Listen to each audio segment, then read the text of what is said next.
worked more of the day and into the evening that day, mainly because a lot of things happen on the weekends.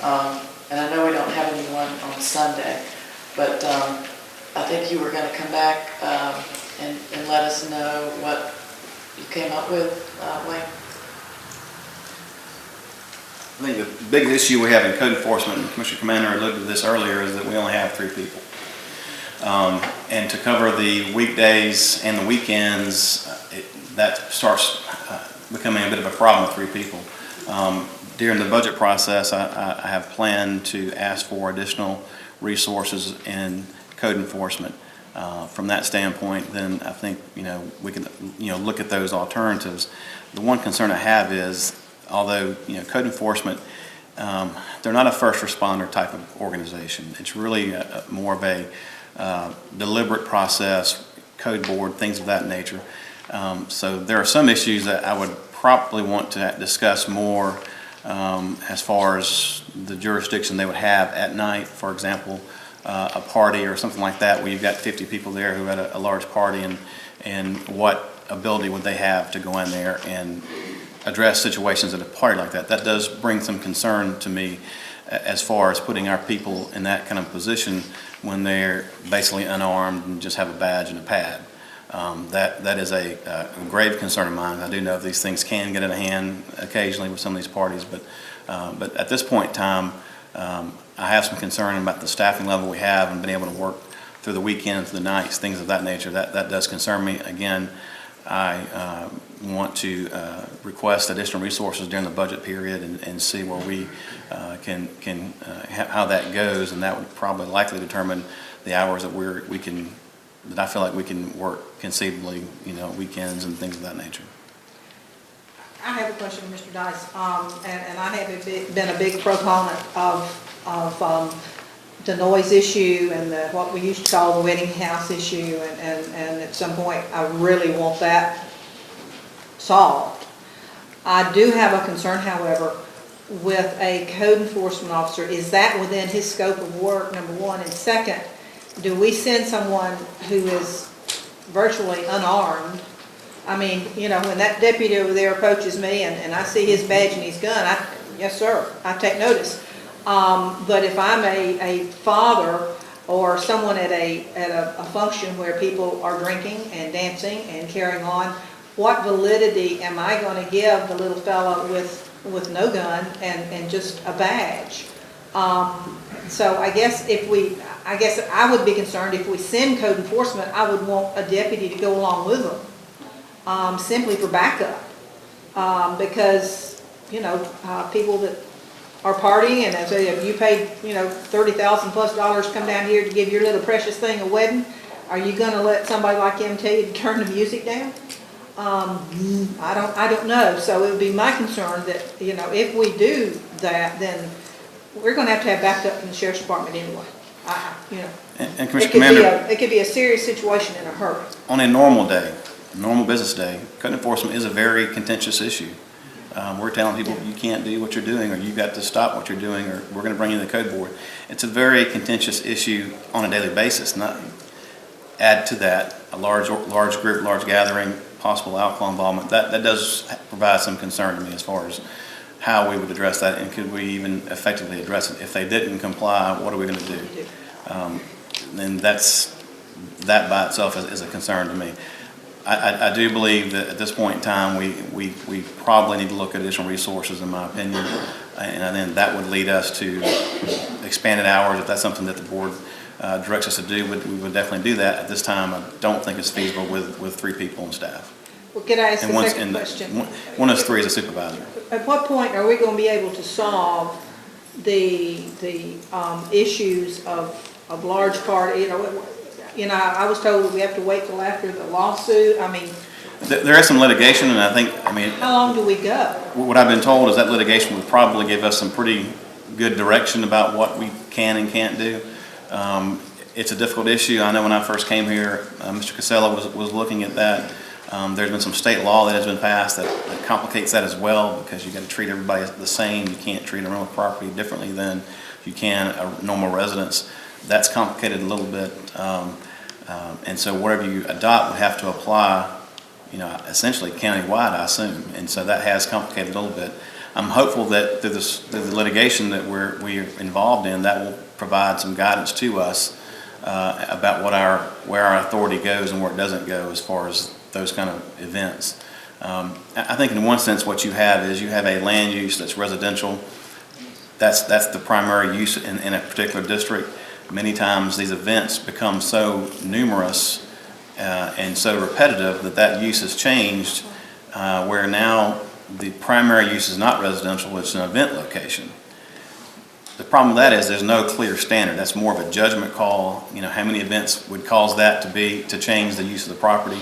There's no clear standard with that. Whether that would hold up or not, I don't know. That's one of the thoughts that was going through my mind as far as how to solve this.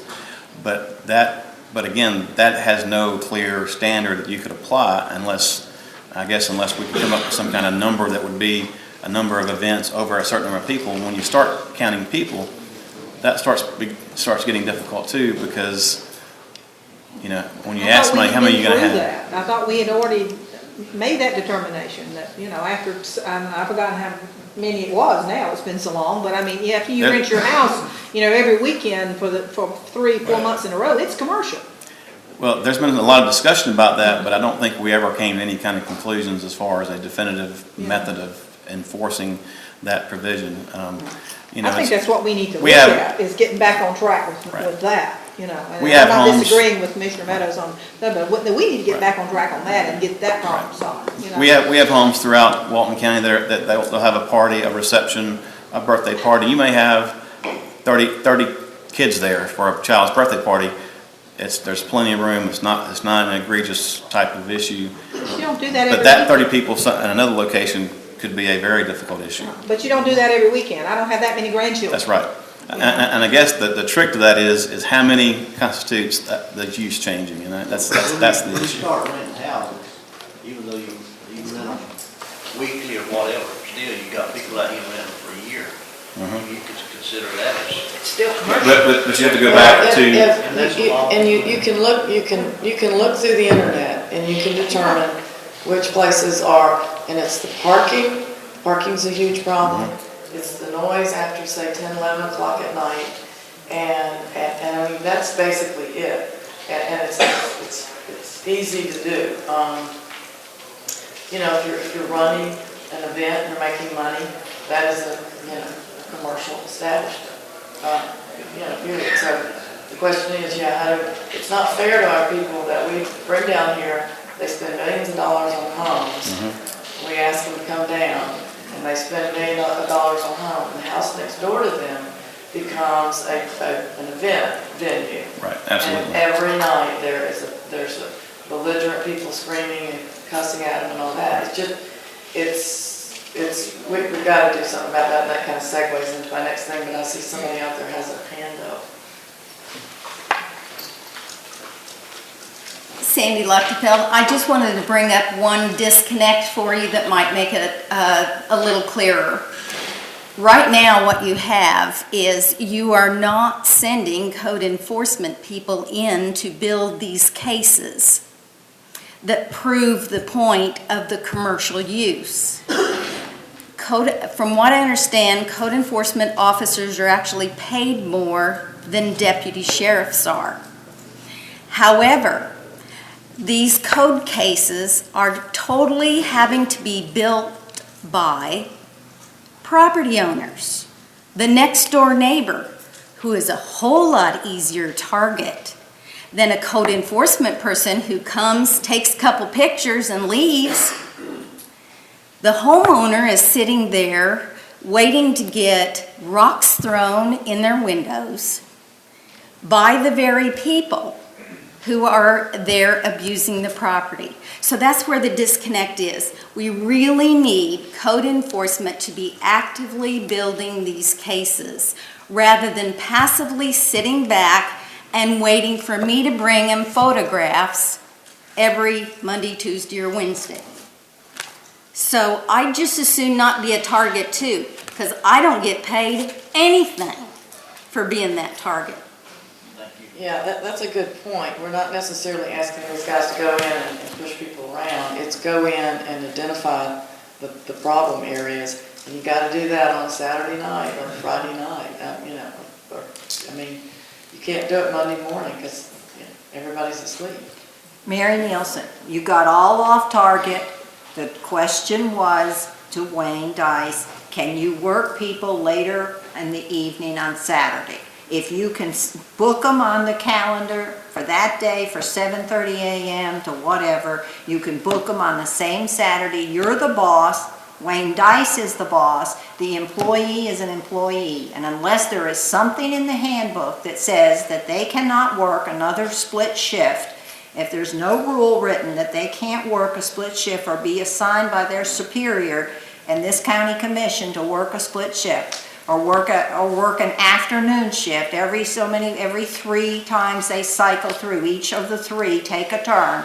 Every third Saturday is their Saturday to work from 2 to 11 or 2 to 12 or whatever, so that they're out there beating down the streets and they're on the other end of the phone when that event is taking place. They don't need to be there anywhere on Saturday morning on their third Saturday. We're talking about a third Saturday, an afternoon evening shift instead of work in the morning. So they get to sleep in and then go every third Saturday, and the other 2 Saturdays they're with their family or whatever. I don't see this as rocket And science, you're folks. basically talking. It's excuses not to set this up for the summer. You're basically talking March and the summer season. You're The not talking- spring, the fall, and the summer season. You're The not summer talking- isn't as bad as the spring and the fall. But the summer has other issues at night, big party issues at night. So in the winter, it's almost a nondescript issue, but it's the shoulder seasons for certain events, and then it's the summer for other issues. Let me make sure I understand explicitly. Are we asking code enforcement to go and document what's going on?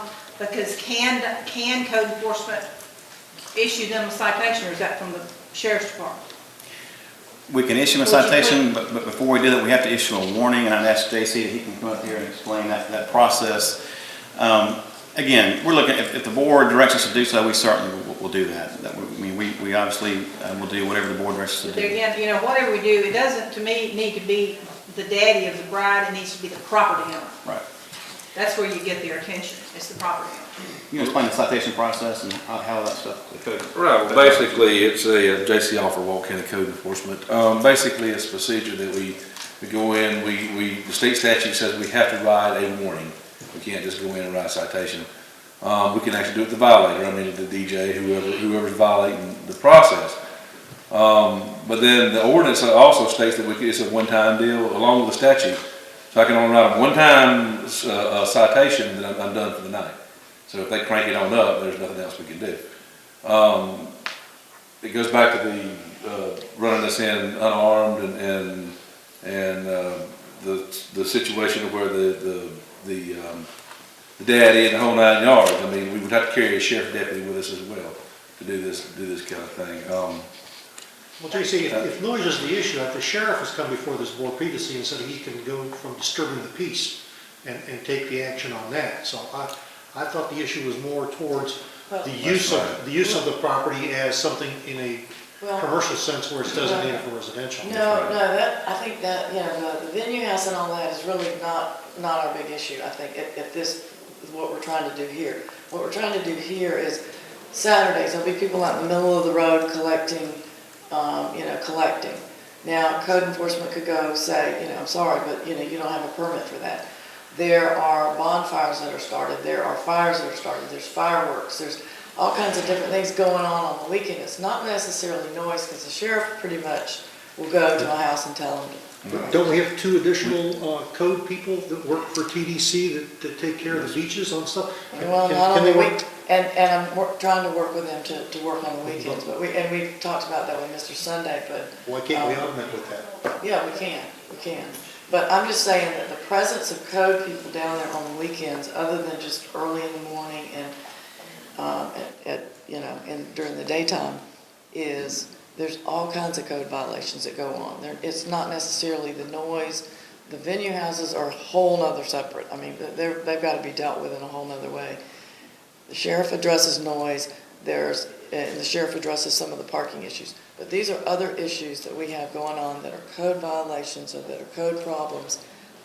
Like, for instance, now, the selling of something, on the weekends, they may decide that they're going to rent these things just on the weekend because we don't have any code presence. I mean, I think just it's kind of like the sheriff deputies during spring break. Just their presence there and the fact that people knew they were there and they were watching and things were going on, I think helped spring break tremendously. Can I mention the event houses just real quickly? One of the things, and I think that as we've discussed tonight, the frequency of these events, these locations, are something that we possibly could tie back to a change of use. And I'd like to maybe explore that a little more with Mr. Davis and others, and maybe develop some sort of standard or number or something like that. The one thing that I have concerns about is how do we quantify a party? What is a party? Is it five families? Could we, yeah, and I think, like I said, I think that's like a 4-hour discussion about event houses, but the code thing, if you could possibly look at someone being there, they don't have to be there till midnight, but somebody being present on Saturdays from like 12 noon to maybe, 7, 8 o'clock at night. I mean, that would be better than, I think, 7 a.m. to 5:30.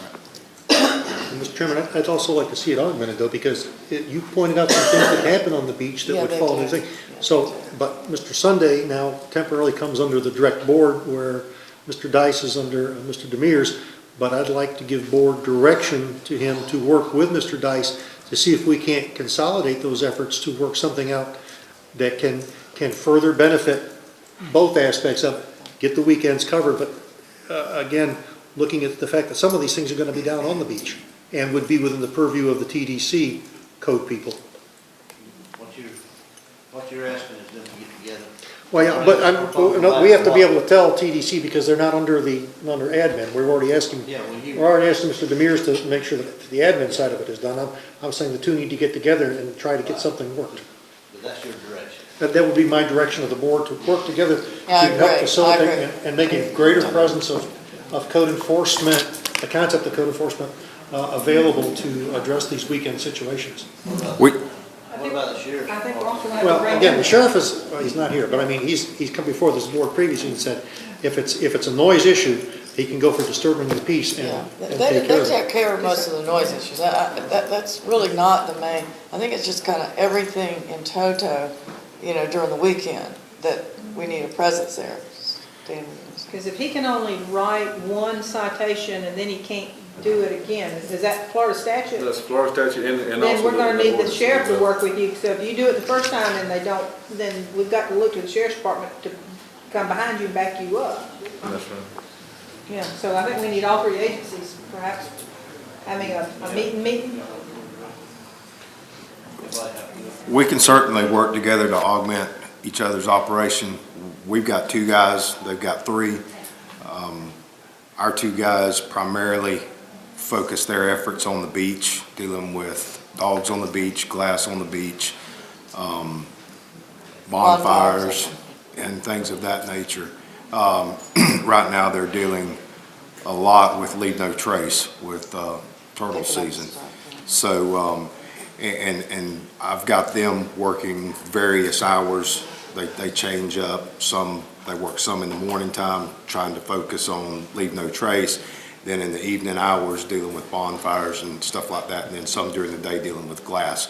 And then the weekend as well. So they're mixing it up, but with only 2 people, you can only do so much. Stan, I appreciate that, but I can see that we've got some issues that seem to be occurring regularly at particular days of the week or particular points of time, and we should have code enforcement, whether it's from the TDC side or from admin side, available to address those that they can effectively address. And for the sheriff to address, he's told this board, give him a call, he'll respond. If it's a disturbing of the peace thing, he'll handle that. But for those things that are code, let's take a look at what we can do to facilitate, again, on the weekends or evenings that the issue keeps coming up that we don't seem to have coverage on, that between the 2 groups we can get some kind of coverage. Yeah,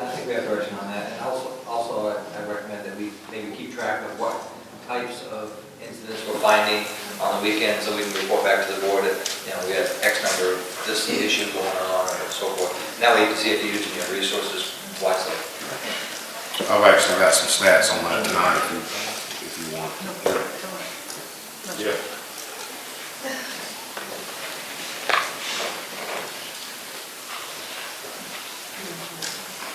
Commissioner, how are you?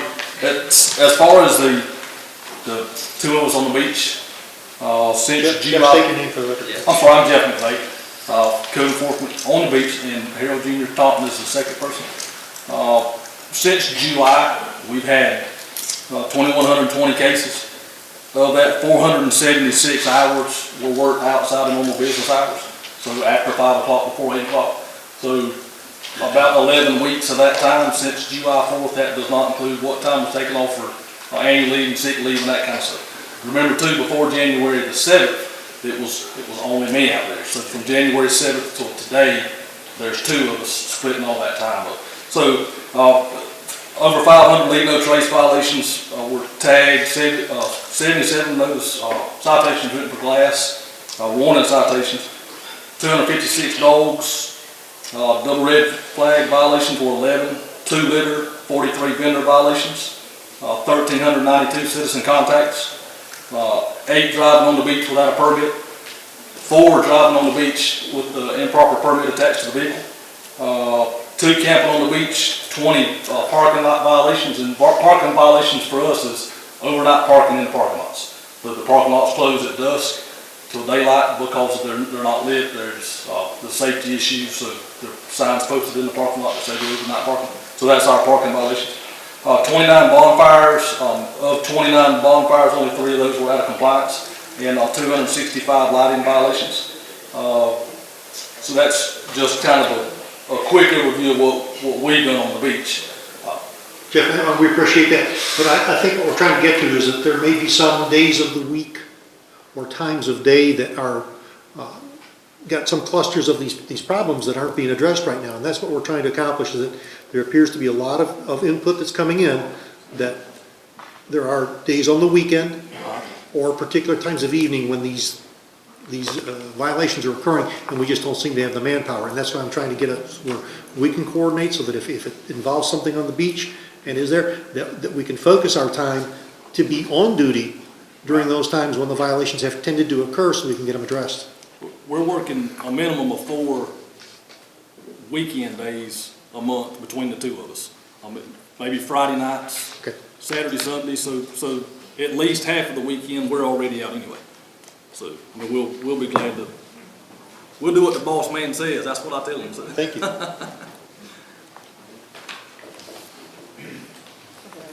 Okay. Is that it? Is everybody good? The second item I had was, I wanted to get Public Works to make a presentation on our road paving program, including the criteria, our budget, statistics on unpaved roads at the next BCC meeting on May 28th. I've had a lot of people ask me, why can't I get my road paved? How do y'all do it?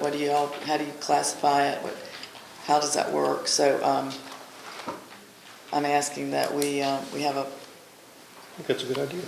Yeah, I think it's a good idea, and Presentation. I've already talked to Walmart about it, and I'm not sure how much of the statistics we can have ready for the 28th, but we can definitely give you an idea of how the program works and what criteria we use. You're getting a yes over there. Yeah. Okay, that would be great. Okay. The third thing I have is Waste Management has a recycling pilot program. They have the funding for it, $200,000. We need a vote for them to go ahead. It would be for 1 year on 2,000 homes.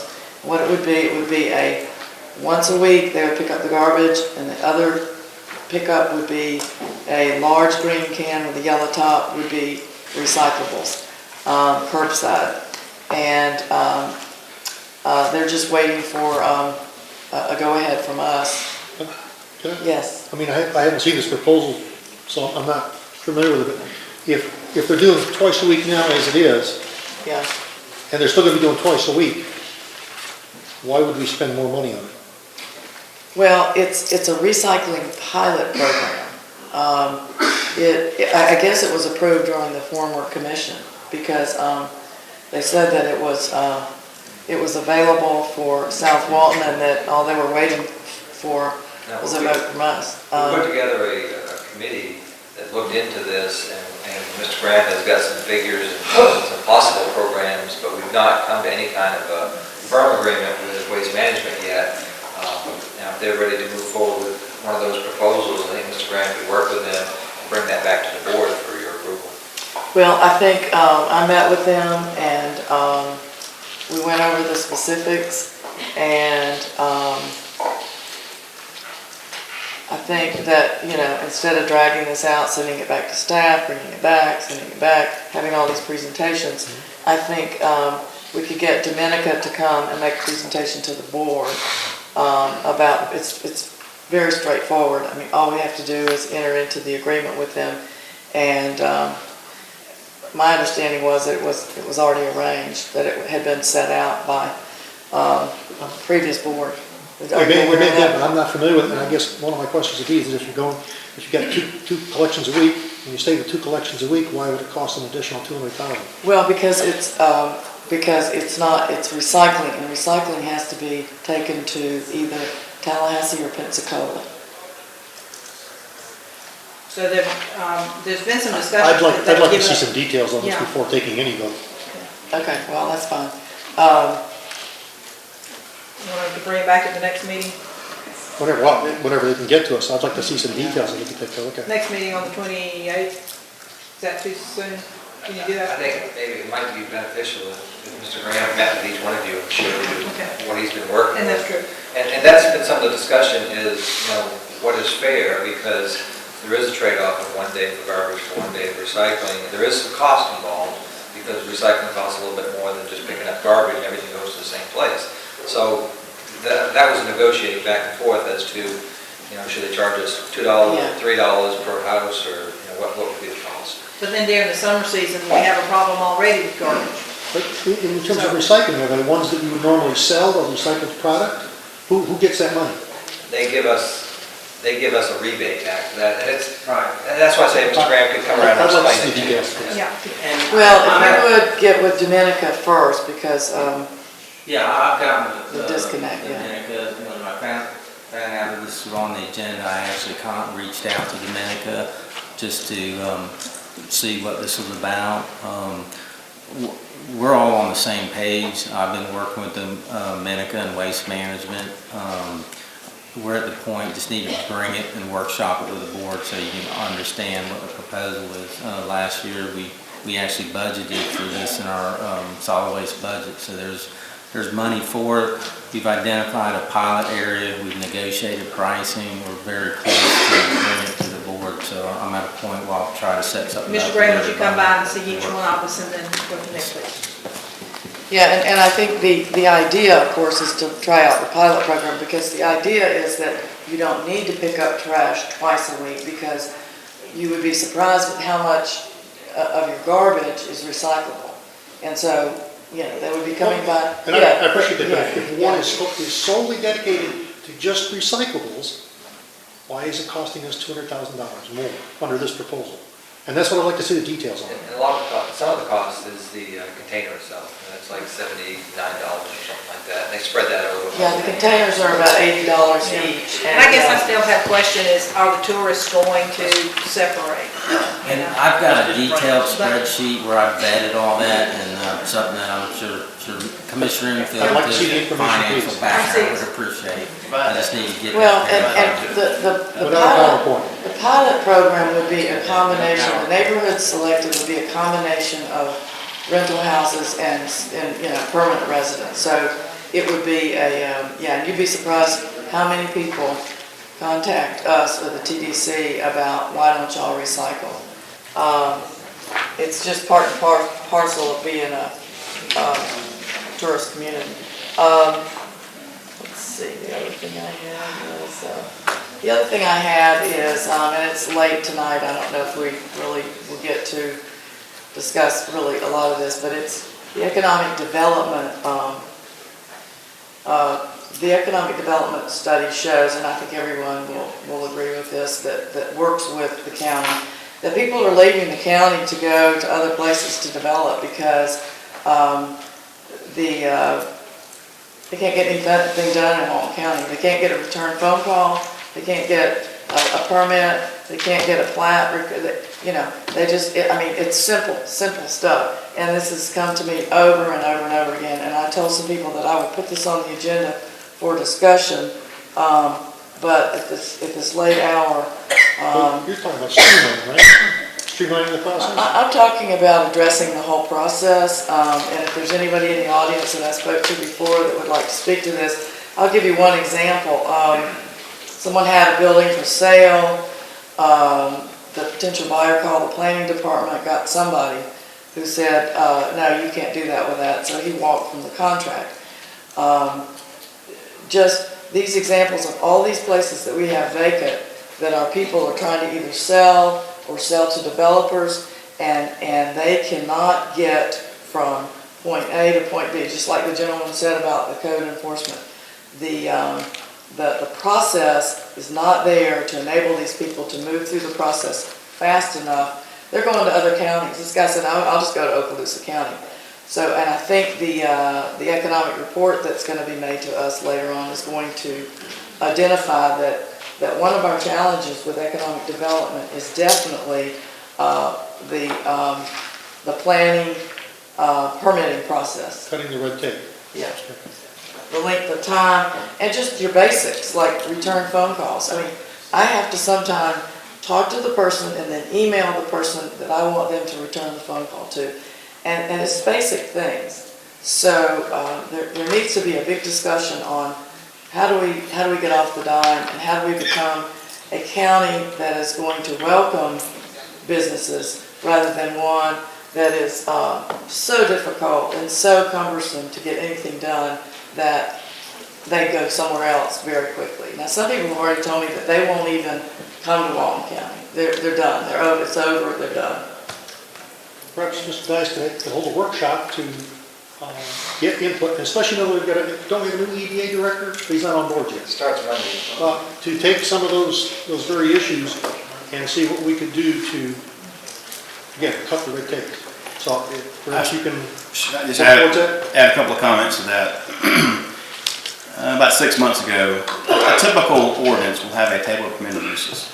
You get to matrix, and it'll list the use, it'll list the zoning district in most cases, and it's either permitted or conditional or not permitted at all. We don't have that in our code here in Walton County. We went through the process of trying to, let's develop one, present it. Going through that code, there's very, very few uses that were allowed by right, which means you come in, you get permitted. There are typically always some sort of caveats or conditions to that. And so what it made it was obvious to us that there was an issue here because most things you couldn't see, it wouldn't be all right. You had to go through some sort of conditional use, there was additional criteria, there were some other issues with that. So very, very few things were allowed by right. And that was just one example. I do think there are some things we can do to streamline it. As we get into our land use portion, you'll see we have several continuances. One of the things we try to do to speed the process up is go ahead and schedule these applications for DRB, for Planning Commission, for County Commission. When that gets hung up in DRB, it throws the whole schedule off. But that is a valid point. I definitely agree we need to look at streamlining. I think what we did for the Mossy Head Industrial Park was a step in the right direction from that standpoint, but we need to look at. I think you've done a fine job of helping us move that along. And I think if you work with this new EDA director and get some public input on a workshop, you might be able to come back with some other ideas for us. So I'm going to make one last point on as far as streamlining goes. It's sort of a trade-off. If you want to have a very streamlined process, sometimes some of the other things you have to consider and say, okay, that's not going to be appropriate here.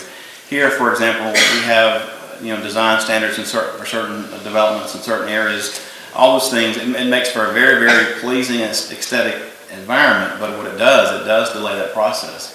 So it's not a streamlined process. So it's sort of a give and take. If you want to have a very streamlined, quick process, then the key to that is have less hurdles to have to overcome.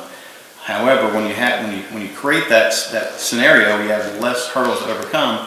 Sometimes those hurdles that some people want, like aesthetics and things of that nature, preservation, for example, those have to be considered, and because those are hurdles that you have to overcome in the process. So it's sort of I guess I'm saying it's a give and take. If you want to streamline it, you can, but there's some things you'll have to give up in exchange for that streamlining. Let's see what we come up with. What are we, land use attorney? We have got the 4 applications, we reviewed them, and Mac and Mr. Dice and I are meeting hopefully tomorrow to finish the recommendation to you folks. Okay, good, good. Thank you. Thank you. And let me say one other thing, and I mentioned this to Wayne. One of the big surprises since I've been here in the last 4 months is the internal, just to be blunt, internal inconsistencies in the LDC, the land development code, and between the comprehensive plan and land development code. We've talked about a working group getting together to start going through it item by item to fix those. But if we're talking even broader rewrite, then we might want to consider a larger group than I had in mind, frankly. So why don't Wayne and I get together and we'll come back to you with some ideas on how we want to attack that problem. It is a problem and it is discouraging. I know Wayne's come across this and I certainly have. It is discouraging to folks out there trying to develop property. Thank you, Wayne. Thank you. Commissioner Commander? I have 2 things on the agenda. I will, in the sake of time, because we are, Just show briefly what. I just wanted to speak on the last topic being discussed. Is it open to the public? No, we're not through yet. We're not it's public what comments open to the now. public. I was going to speak to the economic development topic. It was just a little discussion. We're not on the public comments. We would wait till the last. Could you do that? Is the public not allowed to speak on the topic? Well, you can speak on the topic when we get to the public comments, if you would, before we can finish what we're doing here. Go ahead and get it over with, because I'm fixing to walk out, and we're gonna be 3 down, and we won't have a meeting. I'll try to be brief. But the economic development topic that came up as far as streamlining the planning department, I just, obviously I work in that field as an engineer and wanted to have as brief as I can a discussion on that. In the 12 years that I've been here, my brother's been in the area for closer to 20. The situation that we've recognized with the planning department is a slower process than we've ever experienced, even during the boom years. And I don't want to make this a complaint session. That's not my objective at all. But very briefly, you have to understand the problem in order to. That's why we've asked the neighbors to work with Mr. Dykes on to try and get to these things. Okay. And to do it in a workshop format. All right. Then what I'd like to do is please include me in that workshop because I'd like to go over a lot of these topics.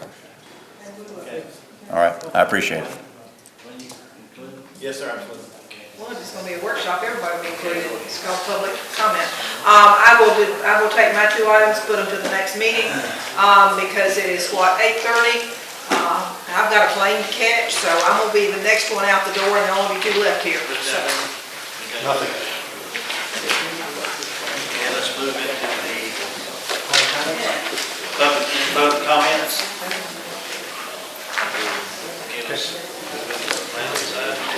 We're not allowed to speak on the economic development, is that what I understand? Well, The issue was the permitting process and the red tape, and what we said is we're going to get a public workshop so that everyone can have the opportunity to put it in, and we'll bring it back in a comprehensive fashion rather than a piecemeal tonight and a piecemeal some other night. Well, I'd like to speak to what Ms. Meadows talked about, okay? Because I'm Beatrice Reynolds, and I've been in business in Walton County since 1983. That's 30 years, and I don't think there are many people who can say they've been in business in Santa Rosa Beach for 30 years. In 2002, I built a new building on 30A and decided that it was time, since I will be 80 next month, to retire. Put it up for sale, had a buyer. The man called your planning department and was told that if he purchased the building, he could not operate a business.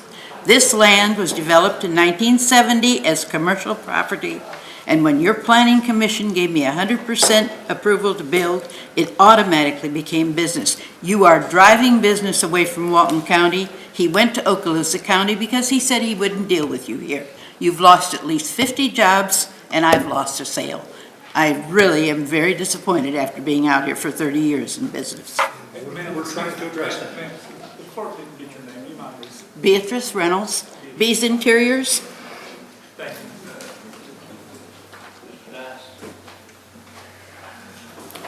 Mr. Chairman, are we ready to move into the planning portion of the meeting? Yeah, and you're gonna have a problem on the first one, because I've got to recuse myself. I have a business conflict on the very first item. Any of these are going to be put on? You know, that only leaves two people and we can't vote on it. Well, first of all, Commissioners, let's get the formalities out of the way. Let's come to order. Have any of you, obviously Mr.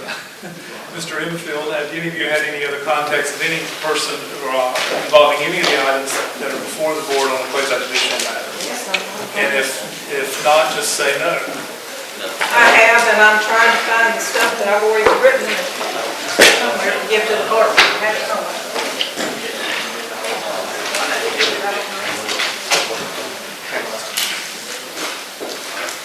Do what? I've already had one filled out, I just gotta find it. Mr. Dice, why don't you go ahead and announce the continuances and we'll vote on those. They are under the Q2 items. Do we need to go and be sworn in, or can I do that before? Yeah, let's go ahead and swear everybody. If anybody expects to testify on any matter before the board in a quasi-judicial hearing, would you please stand and raise your right hand? You plan on testifying. Do you solemnly swear or affirm the testimony you will give before this board is the truth? Thank you. Let the record reflect this. Mr. Chairman, we have several continuances. Shall I go through those now one by one? Okay. The first one is number 4, Rosemary East. We are requesting that to be continued until the June 25th, 2013 meeting. We'll need a motion.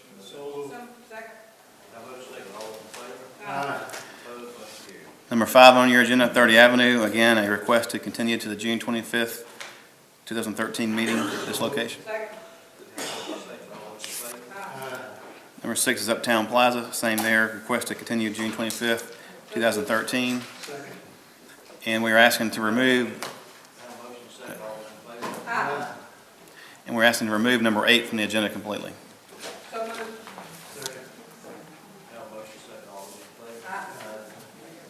Mr. Chairman, that brings us to the first item on the agenda, the amendment to the Senate and DRI.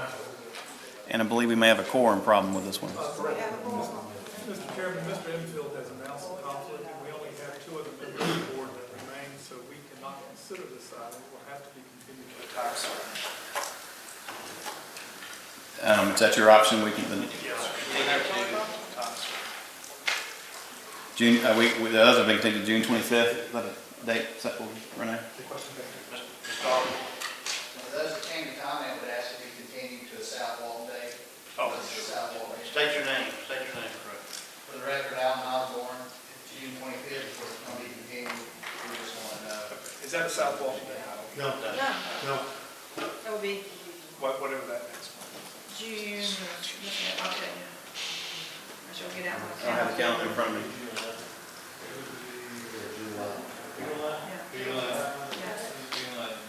June 11th. So moved. Oh, you go, sir. Okay, Can't do nothing. on that one. Just gonna have to be done. You're right, we don't have a quorum to even do a continuance, my mistake, so we'll just have to. But it skip wouldn't this. automatically be continued to the next meeting?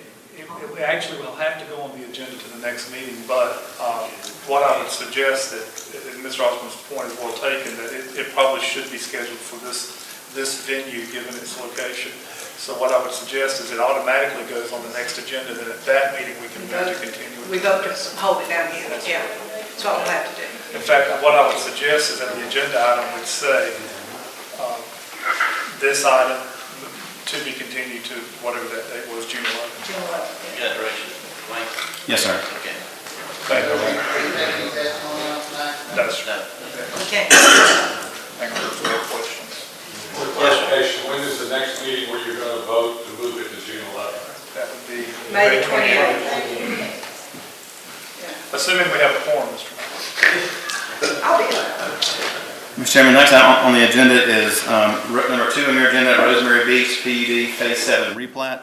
I'll ask Brian Underwood to come and give it. Mr. Chairman, before we go further on that, I need to disclose that previously I have served as the campaign treasurer for Mr. Bagby, who is listed as the applicant on this. Now, while I feel that I can render a fair and impartial decision, I need to let anyone that would be opposed to this, if they think that I should be disqualified, then now's the time to say it. Otherwise, I will vote on this. Mr. Chairman, I ask Brian to give Renee to give a brief presentation. Renee Bradley, Walton County Planning. Rosemary Beach Owners Association is requesting approval of the final plat for Rosemary Beach PUD Phase 7C. This is a replat of lots 13 and 14 and abandonment of a portion of Kingston Road, which is 45-foot private right-of-way. The request is to combine lots 13 and lot 14 to a civic area to the south to be one parcel. Staff finds that this project meets the Land Development Code and Comprehensive Plan. I'd be glad to answer any questions for the board. Any questions? There were some engineering findings. Would this be a subject to? Yes. The engineering findings that we had in the staff report was that they wanted public notice felt like public notice should take place because of the civic use and the change. The Rosemary Beach Association did notify everybody within the PUD, over 700 people that live within that application of their intent. And they also had approval at their yearly meeting, annual meeting on the civic use area. And they have to paint their fire hydrants yellow. Yes, sir. Okay, so that's all the subject twos that you have in your report are what you would ask for board approval on, subject to all these conditions that you've set out, is that correct? Yes, sir. That's Okay. correct. Sorry. Anyone here representing the applicant?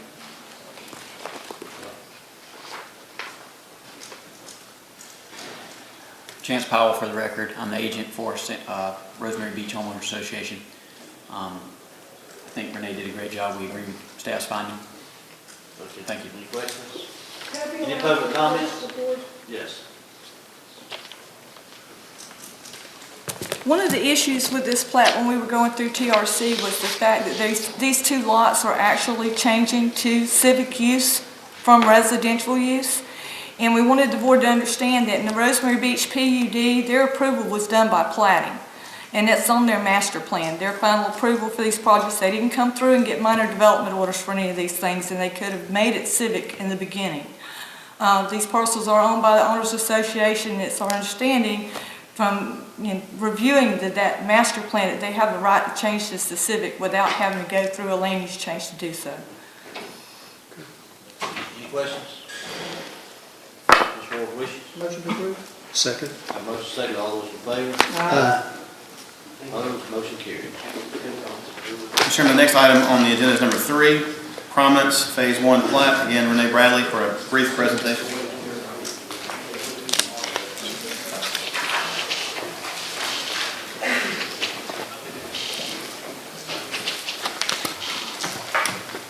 Again, this is Renee Bradley, Walton County Planning Department. David Smith with Interlight Engineering Corporation requests approval of final plat for Prominence Phase 1 consisting of 48 single-family lots on approximately 9.84 acres. Prominence Phase 1 technical was approved with Development Order 40209 dated April 19, 2005. There is some conditions under the staff findings of fact. A, an addressing fee of $500 will need to be paid at the time of recording the plat. B, recording fee of $30 for the first page and $15 for each additional page of recording the plat. On C, that is an error in the staff report. The applicant has provided the 110 cost estimate and a bond in the amount of $41,842.66. A sidewalk buyout fee is number D. Fee in the amount of $3,360 is required to be paid at the recording of the plat. A recreational fee of 5% of the property's appraised value for a total of $60,007.25 is required to be recorded at the time of the plat. The applicant has provided the cost estimate of 110%. The cost estimate has been approved by the development order. A bond has been obtained for the amount of $4,842.66 and approved by the county attorney.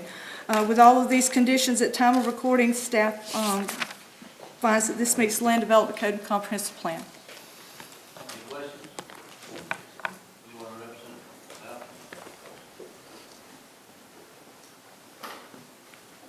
Good evening, I'm Joel Coleman with D.R. Horton. I'm here to answer any questions. We agree with the staff's findings and Any questions?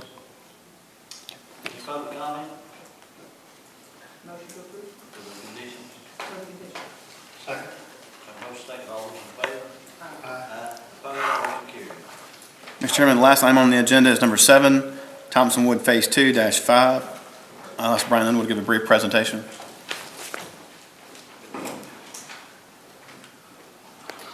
Good evening, Brian Underwood, Planning and Development Services. This project is Thompson Woods Phase 2. It's a proposed 4.3 acre, 25 lot, single-family residential subdivision known as Phase 2, located in neighborhood infill. Unless other evidence is presented to the contrary, the requested project will be consistent with the Walton County Comprehensive Plan and Land Development Code when the following conditions are met. And I'll point out that these conditions are all concerned with the platting phase. These are obligations that must be met at the platting phase for the project. And also, I'd like to point out that item number 6 regarding the pedestrian easement to be provided, that was a voluntary provision volunteered by the applicant, Mr. Owsley. That is not a requirement for approval of this project. It's kind of a holdover when we had discovered there was a mapping error in our GIS. But condition number 6 is not a requirement of the approval. No public comments have been received at this time. And at this time, staff recommends a motion to approve the project known as Thompson Woods Phase 2, subject to all conditions being met. Any questions? You want to represent the applicant? Any public comments? What's the board wishes? Motion to approve. Second. With condition. With conditions, second. Have a motion second, all those in favor? Aye. Opposed, motion carried. Can I make one quick comment? You know, on your agenda, we continue those to June 25th. The reason for that is they have not met through DRB yet, so they have to go to DRB, Planning Commission, and then back to County Commission. That's why there's such a delay in that schedule of the Board of County. Mr. Chairman, there may be a problem because that's the day that the board's supposed to be in Hillsborough County for the Florida Association of Counties Conference. So there may have to be an adjustment to that date. Yeah. Okay, and we'll... And if there is, we'll have to re-advertise. Okay. So we have... Motion to adjourn. Yes. Second, we'll be adjourned.